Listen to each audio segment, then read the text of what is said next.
Bismillahirrahmanirrahim. Assalamualaikum warahmatullahi wabarakatuh. Salam guru penggerak. Perkenalkan, saya Andri Dani Sutisna. Saya calon guru penggerak angkatan 10 dari SMP Negeri 3 Cikajang, Kabupaten Garut, Provinsi Jawa Barat. Pada kesempatan video kali ini, saya akan memaparkan kesimpulan dan refleksi pemikiran Ki Hajar Dewantoro pada modul 1.1 koneksi antar materi. Baik Ibu Bapak yang berbahagia, sebelum kita mengkorelasikan koneksi antar materi pada modul 1.1, perlu dipahami terlebih dahulu pemikiran pendidikan menurut Ki Hajar Dewantoro. Seperti yang kita ketahui bahwa pengajaran merupakan bagian daripada pendidikan yang keduanya tidak bisa dipisahkan satu sama lain. Sehingga menurut Ki Hajar Dewantoro, pengajaran merupakan proses pendidikan dalam memberi ilmu untuk kecakapan hidup anak secara lahir dan batin. Sementara pendidikan diartikan harus merupakan tuntunan terhadap segala kekuatan kodrat yang dimiliki anak agar ia mampu mencapai keselamatan dan kebahagiaan yang setinggi-tingginya baik sebagai manusia maupun sebagai anggota masyarakat. Sehingga bisa diartikan pendidikan adalah ruang bagi peserta didik untuk bertumbuh secara utuh agar mereka mampu berkarakter untuk memulihkan dirinya dan orang lain serta memiliki kecakapan hidup untuk bisa tumbuh mandiri. Pada modul 1.1 tentang koneksi materi, ada pertanyaan pemantik yang menjelaskan bahwa bagaimana menurut Anda tentang murid dan pembelajaran di kelas sebelum Anda mempelajari modul 1.1? Sebelum mempelajari modul ini, pembelajaran yang biasa saya lakukan hanya sebatas mentransfer mata pelajaran. Capaian ketuntasan materi menjadi lebih penting dan dianggap berhasil dalam pembelajaran yang saya lakukan. Selanjutnya, saya juga beranggapan bahwa semua peserta didik adalah objek pendidikan. Mereka harus menurut dan melaksanakan semua instruksi dari gurunya. Sehingga dominasi seorang pendidik atau guru di dalam setiap pembelajaran sangatlah kuat terasa, atau biasa kita sebut sebagai teacher center. Lalu saya juga masih menganggap bahwa hasil nilai evaluasi murid atau peserta didik merupakan ukuran kemampuan keberhasilan mereka di dalam setiap mengikuti kegiatan pembelajaran yang diikutinya. Materi masih menjadi lebih penting daripada pengembangan potensi lainnya. Itu yang saya lakukan.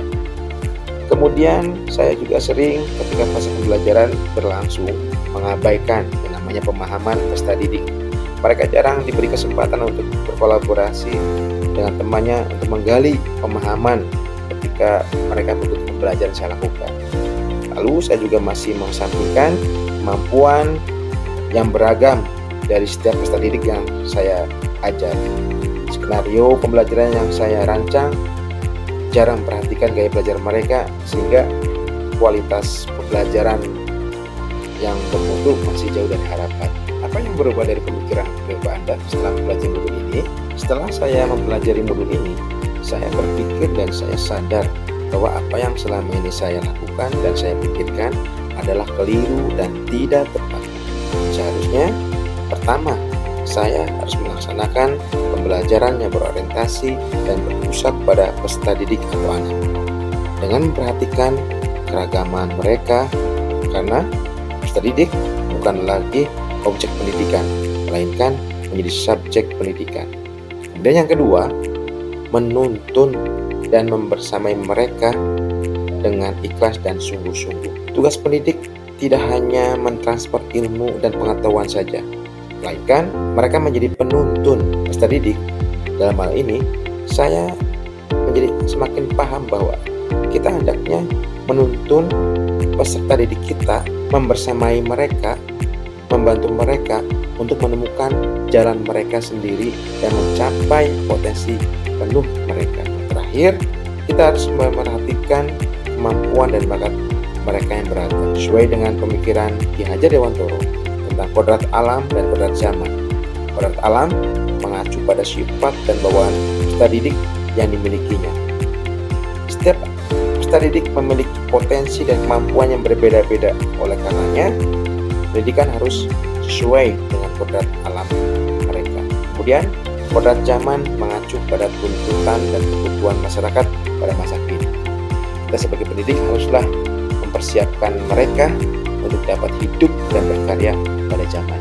Yang dapat segera saya terapkan adalah mengubah mindset pengertian peran saya sebagai guru atau pendidik harus menjadi fasilitator, membantu peserta didik belajar dan berkembang, tidak lagi menuntut tetapi menuntun, membersamai mereka dan meningkatkan minat bakat mereka dan memberikan kepercayaan kepada mereka untuk terus belajar. Yang kedua, menerapkan pembelajaran yang berpusat pada peserta didik dengan cara merancang pembelajaran yang sesuai dengan peserta didik, memberikan kesempatan pada mereka untuk belajar secara aktif melalui berbagai macam diskusi, kolaborasi, proyek eksperimen, atau penggunaan model-model pembelajaran yang interaktif untuk menumbuhkan minat partisipasi mereka dalam belajar.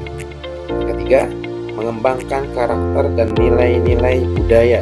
Saya senantiasa menanamkan nilai-nilai tersebut dengan berikan suri toladan yang baik kepada peserta didik untuk menjadi pribadi yang bertanggung jawab, mandiri, dan berbudi pekerti luhur. Harapan saya, penerapan pemikiran pendidikan Ki Hajar Dewantoro tidak hanya terbatas pada hal itu saja.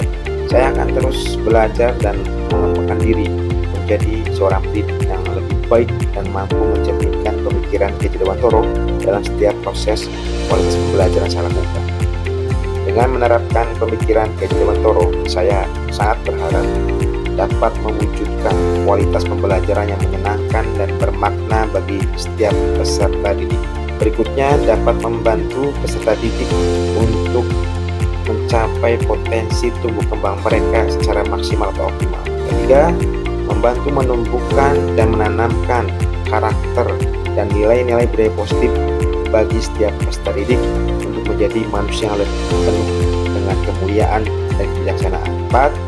Membantu mempersiapkan mereka dengan keterampilan kecakapan hidup agar mereka terus berkarya di zamannya. Demikian pemaparan video kesimpulan dan refleksi pemikiran Ki Hajar Dewantoro pada modul 1.1 koneksi antar materi. Semoga bisa menginspirasi Bapak Ibu pejuang pendidikan. Akhir kata, jadilah pendidik yang tergerak, ikut bergerak, dan menggerakkan perubahan pendidikan. Salam guru penggerak. Wassalamualaikum warahmatullahi wabarakatuh.